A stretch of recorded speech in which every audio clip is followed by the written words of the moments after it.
iniciando serie, vamos a tener nueva serie del mes y la serie se llama The Voice, la voz.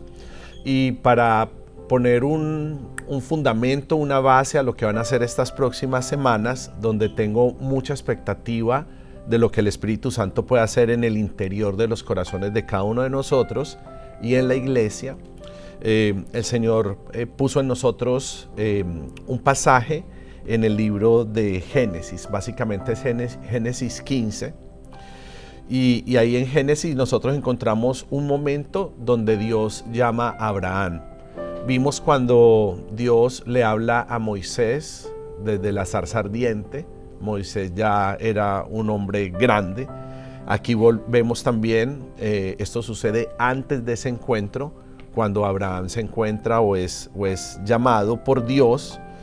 Y es especial porque Abraham había nacido en un hogar pagano, en un hogar que no adoraba a Dios. Y a pesar de eso, él termina siendo escogido por él como punta de lanza de lo que iba a ser un plan divino y de lo que iba a ser la nación de Israel.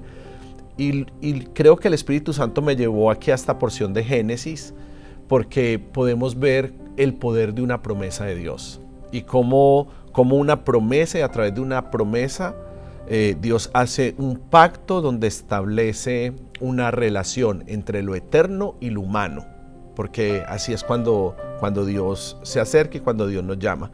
Y en el capítulo 15 de Génesis se registra la aparición de Dios en visión a Abraham. Entonces, Moisés tuvo un encuentro físico con una zarza ardiente, pero Abraham tiene un encuentro con Dios en visión. Y por eso me gusta mucho esta porción, porque nos ayuda a entender que Dios no se encasilla a la hora de relacionarse con nosotros o a la hora de hablarnos. Y vemos en esta porción la narrativa de un compromiso y una promesa de parte de Dios. Me tiene cautivado esta porción. Les voy a decir, expresarlo como lo dice Palabra de Dios para Todos, Génesis 15:1. Después de esto, el Señor se le apareció a Abraham en una visión y le dijo: Abraham, no te asustes, yo soy tu protector, tu recompensa será muy grande. Y vemos que Dios empieza a interactuar con Abraham y le lanza una promesa que si a mí Dios me la lanzara, yo la firmo inmediatamente.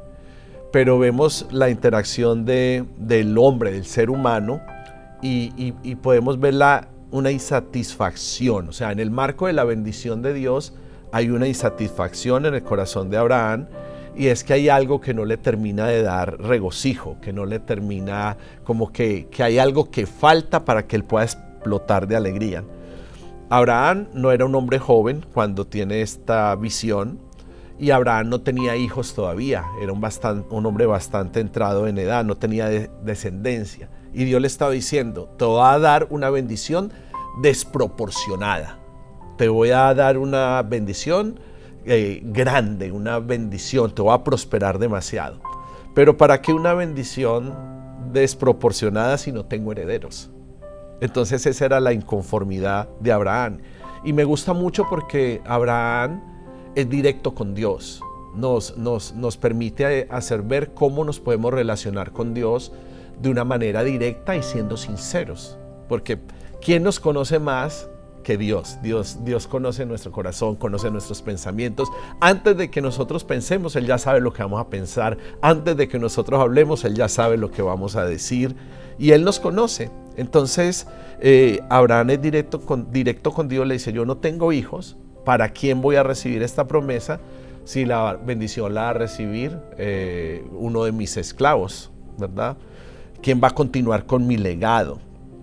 Y puede ser que nosotros desde esta posición veamos quizás un poco de ingratitud en Abraham y digamos: hey, pero o sea, le van a dar tremenda bendición y está sacando sus peros. Te estoy garantizando, Dios te está garantizando tu vida, te está garantizando tu futuro, y tú estás encontrando un pero.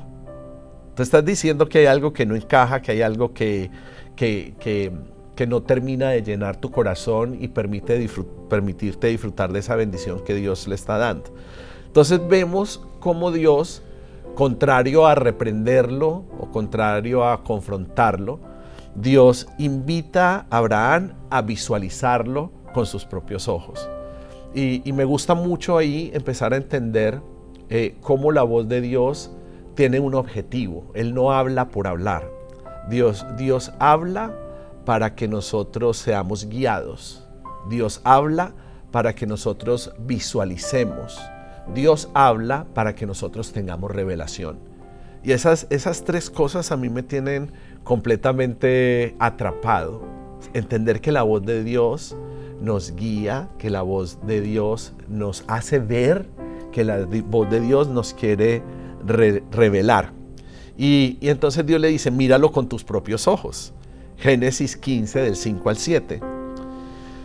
En traducción del lenguaje actual. Luego lo llevó afuera y le dijo, mira el cielo y muchas estrellas. ¿Verdad que no puedes contarlas?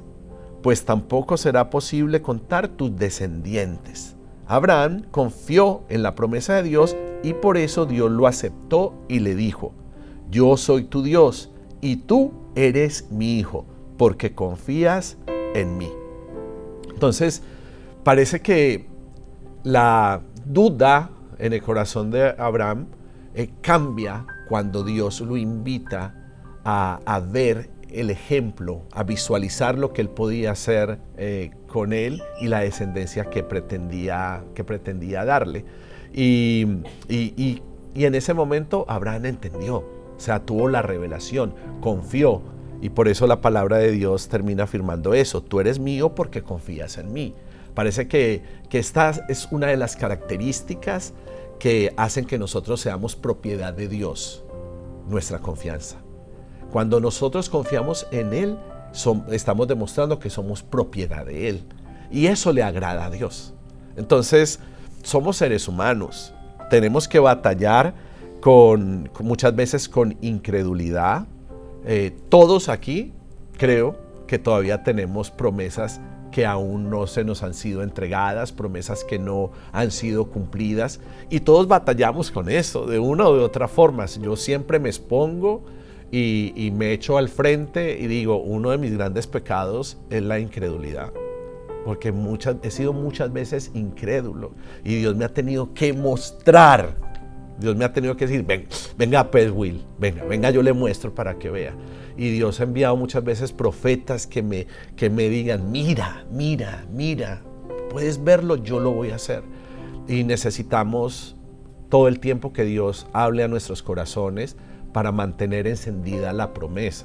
Entonces, el Espíritu Santo hoy lo que quiere decirle a ustedes es que visualicen en el Espíritu, visualicen. Yo no les tengo que mostrar ni la casa, ni el hijo, ni los miles de dólares, ni la salud. No preparé todo eso, pero sí podemos cerrar los ojos y ver en el Espíritu las promesas que Dios ha hablado sobre nosotros que aún no hemos recibido, y aquellas cosas que realmente Él nos ha decidido entregar, y nosotros lo único que tenemos que poner, o lo mucho que tenemos que poner, es confianza.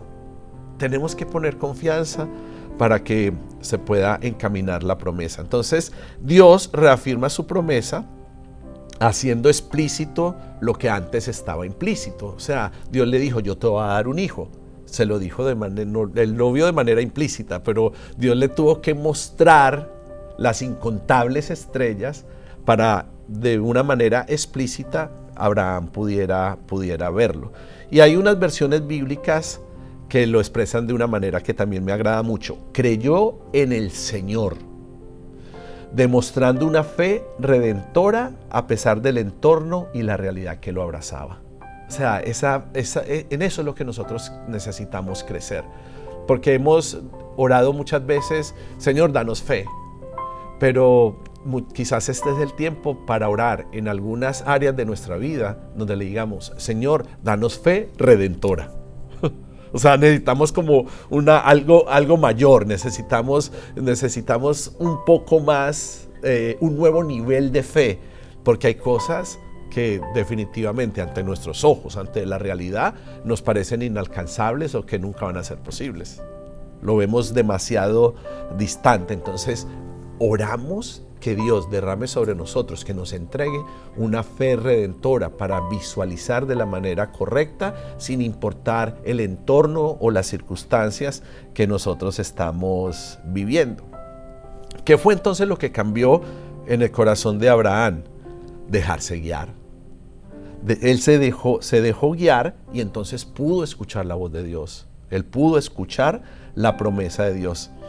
Y lo siguiente que les voy a contar describe verbalmente nuestro diseño de The Voice. Si algunos vieron bueno, el domingo lo pusimos y quizás algunos vieron en redes cuál es la imagen, el diseño que se hizo. Pero esto es lo que lo describe. Para cerrar el trato, porque Dios estaba haciendo un trato con Abraham, le dijo algo que para nosotros puede sonar un poco extraño. Le dijo, trae una vaca, trae una cabra, trae un carnero, trae también una paloma y una tortolita. O sea, se necesitaba hacer un rito para sellar ese pacto. Había que hacer un altar. Era como una firma necesaria para garantizar que lo que Dios estaba hablando iba a venir a cumplimiento. Y esa era la manera como Dios se movía antes de que Cristo fuera el sacrificio. Tenía que haber sacrificio de animales y tenía que haber derramamiento de sangre. En Cristo todo eso se terminó, se convirtió en algo innecesario. Hoy en día lo practica ¿qué? La oscuridad, la religión. Pero siempre el adversario imitando lo que alguna vez Dios hizo, tratando de distorsionar lo que Dios alguna vez hizo. Y Abraham entonces llevó a Dios todos estos animales y los partió a la mitad y solamente dejó las aves enteras. ¿Por qué los partió a la mitad? Porque si uno estudia un poco la palabra, y no soy erudito en esto, pero lo puedo explicar, los verbos en hebreo que se usan para indicar un pacto significan cortar o partir. O sea, el pacto tenía que ver con cortar, tenía que ver con partir, por eso él partió los animales. Entonces, imagínense la escena donde están estos animales abiertos, derramando su sangre. Empezaron a venir los buitres que se lanzaban sobre los animales porque querían la carne. Imagínense la lucha y la pugna de Abraham para que estos buitres no consumieran lo que estaba dedicado a Dios. Y él empezó a luchar para que todos estos buitres no se comieran la ofrenda de sacrificio que era para el Señor. Porque este era el sello de la promesa, esta era la ofrenda, este era el sacrificio para Dios. Pero estaba a punto de ser consumida por la naturaleza, por los mismos buitres. Y yo me imagino la escena y lo agotador para Abraham, que con todas sus fuerzas intentaba proteger el lugar de sacrificio. O sea, Abraham estaba intentando cumplir con su parte. Dios le había pedido algo. Abraham le había hecho ya la ofrenda de sacrificio. ¿Cuál era la parte de Abraham? Estar al frente del altar. O sea, estar pendiente de todo lo que estaba pasando. Pero el mismo texto bíblico deja entrever la incapacidad del ser humano para hacer su parte muchas veces ante las cosas de Dios. Esto es algo que está cambiando mi manera hasta de concebir las cosas y mi servicio a Dios. De verdad, yo estoy viviendo como una transición. Estoy viviendo una transición de entender cómo es que realmente Dios opera y cómo en muchos aspectos de las promesas es que se van a desatar sobre nuestras vidas. ¿Qué es lo que este texto quiere ratificar? Nuestra incapacidad humana, y quiere ratificar a Dios como único responsable cuando el pacto ha sido establecido por él. O sea, Abraham no podía con sus fuerzas. El sol ya estaba a punto de ocultarse. Abraham se empezó a cansar, empezó a tener sueño, se vio rodeado de toda esa oscuridad y tuvo miedo. Tenía miedo. No podía hacer lo que Dios esperaba de él. Y en ese momento de tanta fragilidad humana, Dios sigue hablando con Abraham. Y ustedes pueden leer el texto en su casa y pueden sacar mucha más riqueza de él. Y Dios le empieza a decir, yo quiero que sepas, primero, que vas a tener descendientes. Segundo, que tus descendientes van a ir a vivir a un país extranjero. Está hablando del país de Egipto. Allí los van a utilizar como esclavos y van a estar esclavizados por 400 años, que fue la misión por la cual capítulos después es llamado Moisés para liberar al pueblo.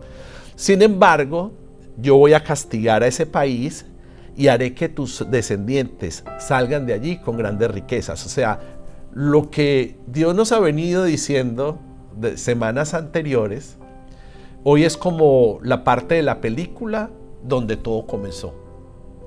Es como lo que hacen en esas películas que te muestran la primera película y después en la saga, la quinta, la sexta o la séptima tienen que ver con cómo todo comenzó. Yo ando predicando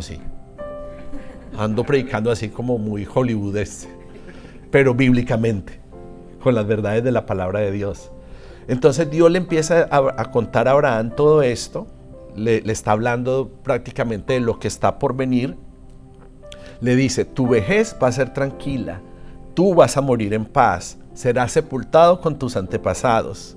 Y al final de esos 400 años, tus descendientes, los que ya te mostré, representados por esas estrellas, tus descendientes van a salir de la esclavitud, van a volver a este país, porque ahora este país está poblado por los amorreos.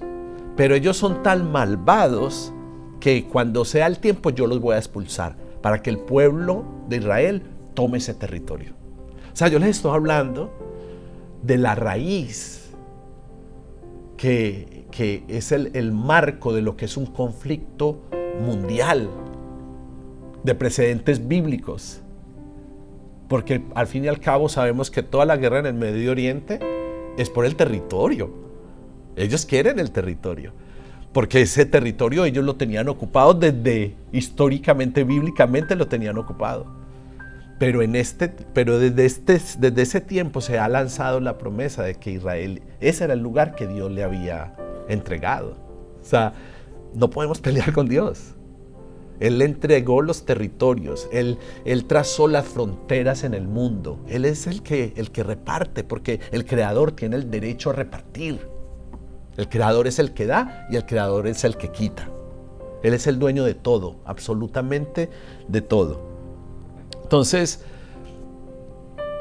quiero resaltar esto. Una promesa de Dios muchas veces es profecía. Es una profecía, revela la intención de Dios para hacer algo. Y yo por mucho tiempo pensé que para que la profecía se cumpliera, nosotros nos teníamos que poner de acuerdo con la profecía, y si no, no se iba a cumplir. Y creo que en algunas promesas bíblicas tiene que ver con eso. Por ejemplo, en los diezmos y en las ofrendas. Dios dice, probadme en esto. ¿Qué quiere decir? Que nosotros tenemos que obedecer. Nosotros tenemos que dar nuestros diezmos y nuestras ofrendas. Tiene que haber una respuesta de nosotros. ¿Es un pacto? Sí, pero tiene que ver con las dos partes. Pruébenme en esto. Y algunas áreas de la palabra de Dios, de la Biblia, tienen que ver con eso. La promesa de Dios y nuestra respuesta ante esa promesa. Dios, ¿por qué va a tener que bendecir abundantemente y financieramente a alguien que no diezma y que no ofrenda? Porque gracia. No es bíblico, no tiene razón de bendecirlo, porque es una promesa que tiene que ver con nuestra respuesta. Pero estoy aprendiendo que hay promesas de Dios que no tienen que ver con nuestra respuesta. Hay promesas de Dios que tienen que ver con su voluntad. Y aquí estamos encontrando una de ellas.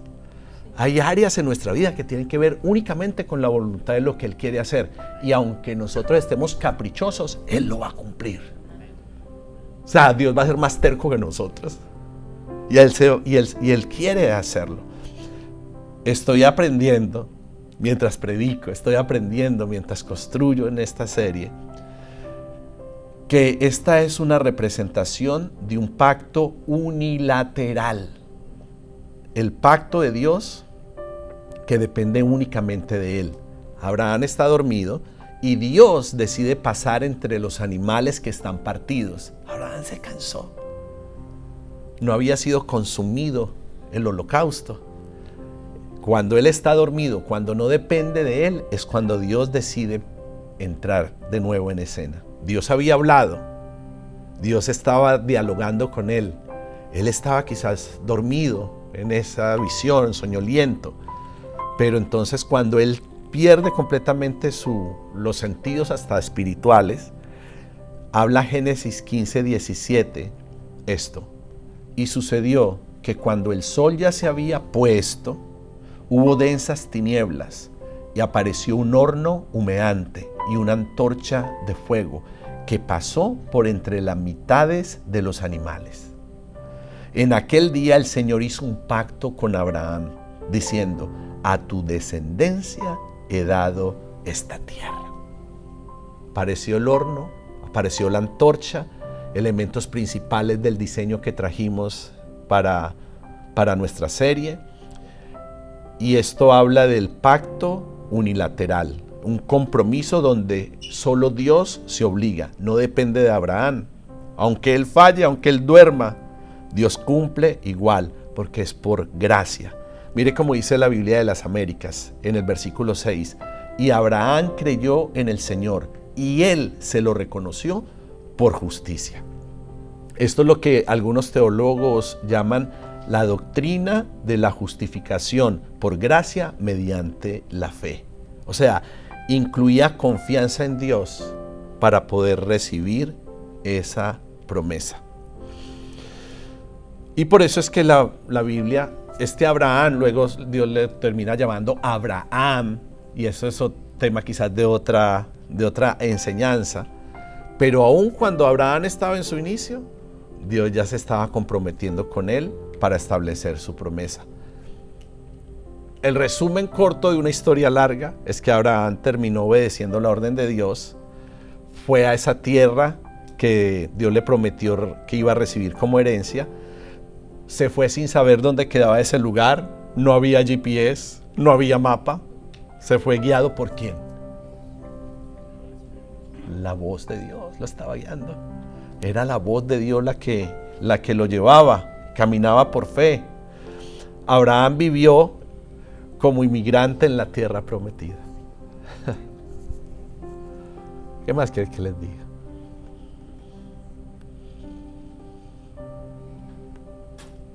Vivió como un inmigrante en esa tierra prometida.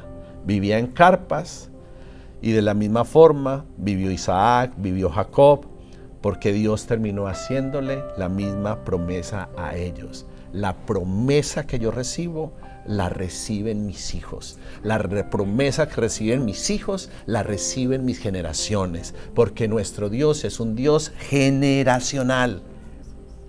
¿Y saben qué era lo que motivaba a Abraham? ¿Y saben qué es lo que nos tiene que motivar a nosotros?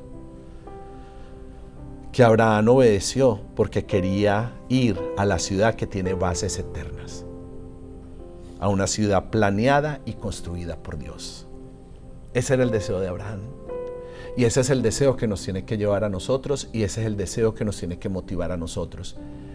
Nosotros nos tenemos que alinear con lo que Dios quiere, no con lo que nuestra carne quiere.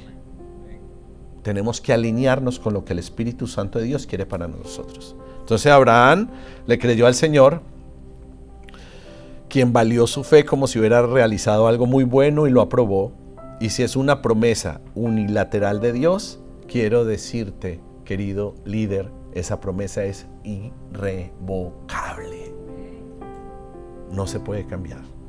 Esa promesa está ya escriturada y está firmada.